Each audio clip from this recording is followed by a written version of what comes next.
Информация о скором обретении оперативной боевой готовности малошумным стратегическим атомным подводным ударным аппаратом 2М-39 «Посейдон» стала главной новостью как в российских, так и в мировых СМИ. На сегодняшний день подобный инструмент совместно с китайским аналогом IJX-002 сможет обеспечить стратегический паритет ВМФ России с многочисленными авианосными и корабельными ударными группировками ВМС США и объединенных ВМС НАТО. Но благодаря каким тактико-техническим особенностям «Посейдон» способен достичь таких возможностей?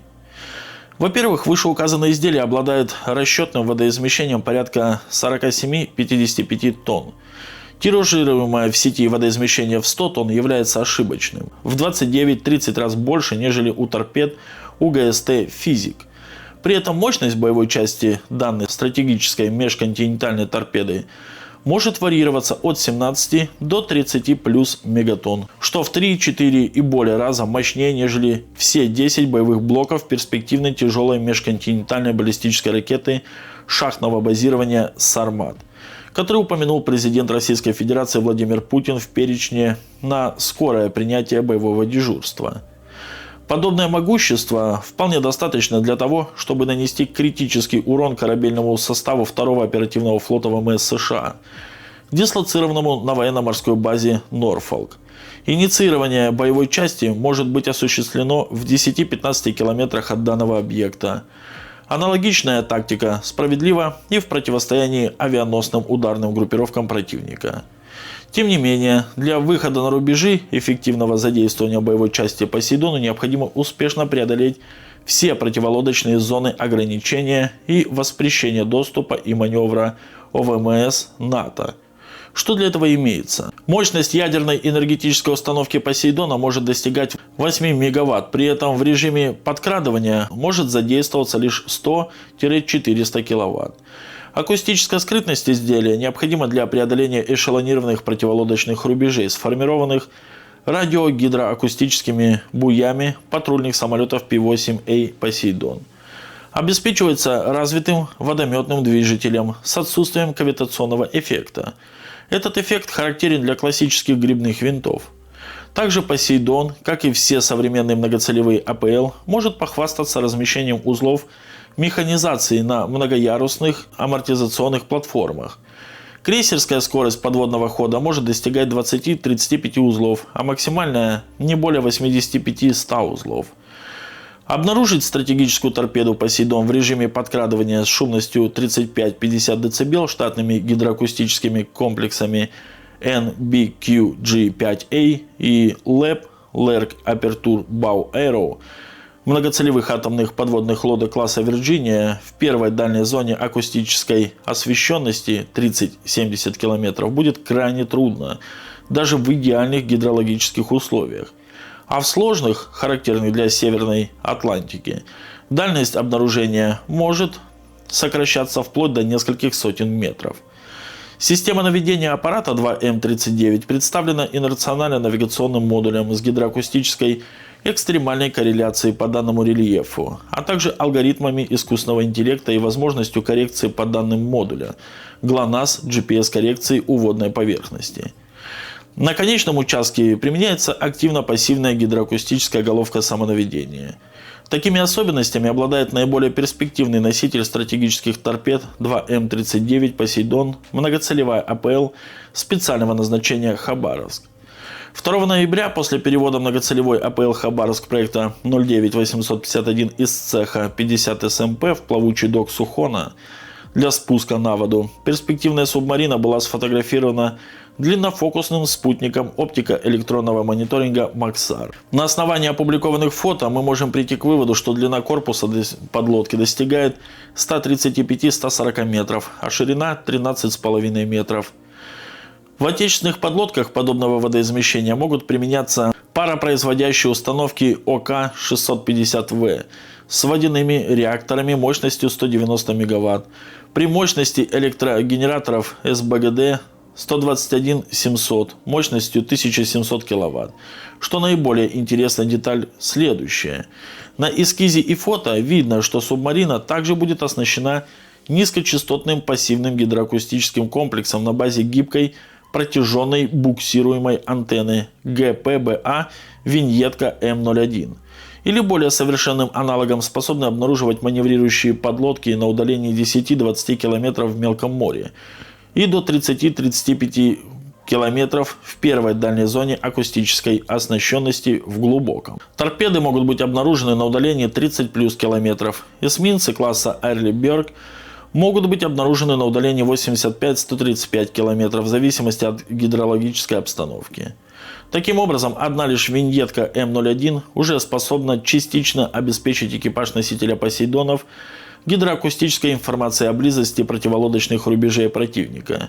А еще в боевую информационно-управляющую систему субмарины интегрирован комплекс связи ИКС Р-783-0985 разработки ПАО Inteltech. Комплекс, очевидно, сможет функционировать в коротковолновом диапазоне волн и получать информацию от таких воздушных командных пунктов, как Ил-86 ВКП по кодификации НАТО МаксДом, либо станции судного дня УВБ-76. Таким образом, тандем Хабаровск-Посейдон можно сегодня считать главным разрушителем военно-морских оплотов НАТО. Еще одна интересная новость уже из России.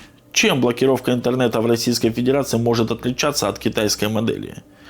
Доступа к ним больше не будет, а каждое российское устройство с выходом в бывшую всемирную сеть должно быть идентифицировано. Как и фамилия, имя, отчество пользователя. Доступ только по цифровому паспорту. А весь интернет-трафик в России станет проходить через государственные узлы связи под контролем Роскомнадзора. Во всяком случае, такую веселую жизнь нам обещают без анонимности и VPN. Судя по тому, что сейчас происходит с выключениями мобильного интернета по всей стране, хочется добавить: отрубить могут. Ломать, как известно, не строить. В пример нам ставят жители Поднебесной с их суверенным великим китайским фаерволом, где иностранные серверы полностью заменены на патриотические китайские. Впрочем, китайцы изначально лепили свой интернет полностью отдельным от мирового, и им проще. Мы переговорили с российским айтишником Олегом, имя, конечно, изменено, который работает в Европе, сотрудничает с китайскими партнерами, и выяснили, возможно ли вообще такое. Можно ли заблокировать VPN, которым некоторые россияне продолжают неосмотрительно пользоваться? Можно, конечно, почему нет? VPN — это же протокол передачи данных. Можно заблокировать протокол и все, нет никакого VPN. Интернет всегда считался территорией свободы, где нет границ. И к чему мы в итоге к концу 2025 года пришли? Запретов и ограничений в виртуальном мире стало больше, чем в реальном. На самом деле вы не правы. Изначально интернет создавался военными для управления войсками в случае уничтожения центрального командного центра. То есть как территория свободы он не рассматривался. Армия есть армия, там все строго. Было время разбрасывать камни, и пришло время их собирать. Ну что ж, будем как китайцы, получается. На самом деле я не знаю, откуда это взялось, что иностранные серверы в Китае полностью заблокированы. Они под контролем, это правда. Но Китай не блокирует чужой интернет, он его замедляет. Замедляет так страшно, что всем становится просто влом искать любую неоднозначную информацию, если одна страница раскрывается полчаса. А что проще, блокировать или замедлять? Блокировать, конечно, проще. Замедлять, чтобы доступ к информации был, но с трудом. Кто надо, тот ее получит. Когда информация под запретом, тем она и ценнее. Китайцы не отключают полностью интернет, потому что понимают, что это бессмысленно. К тому же следить за гражданами и куда они стремятся выйти гораздо проще, если связь работает. Любые попытки отключить интернет приводят к потере денег и налогов. Ничего более. Выгоднее наоборот знать, куда заглядывают люди. Поискал что-нибудь крамольное, написал что-нибудь крамольное, интернет-провайдер вправе аннулировать договор, сотовые операторы аннулировать симки, а следственные органы начать расследование. И все пределы. Вот Россия взяла и заблокировала звонки через иностранные мессенджеры. И люди, которые общались, особенно пожилые, лишились возможности позвонить родным. Кому от этого стало плохо? Ну уж точно не мошенникам, для борьбы с которыми это все вроде как и затевалось. Европейцы, кстати, тоже блокируют отдельные сайты. Якобы на них российская пропаганда. Так что нельзя сказать, что мы изобретаем велосипед.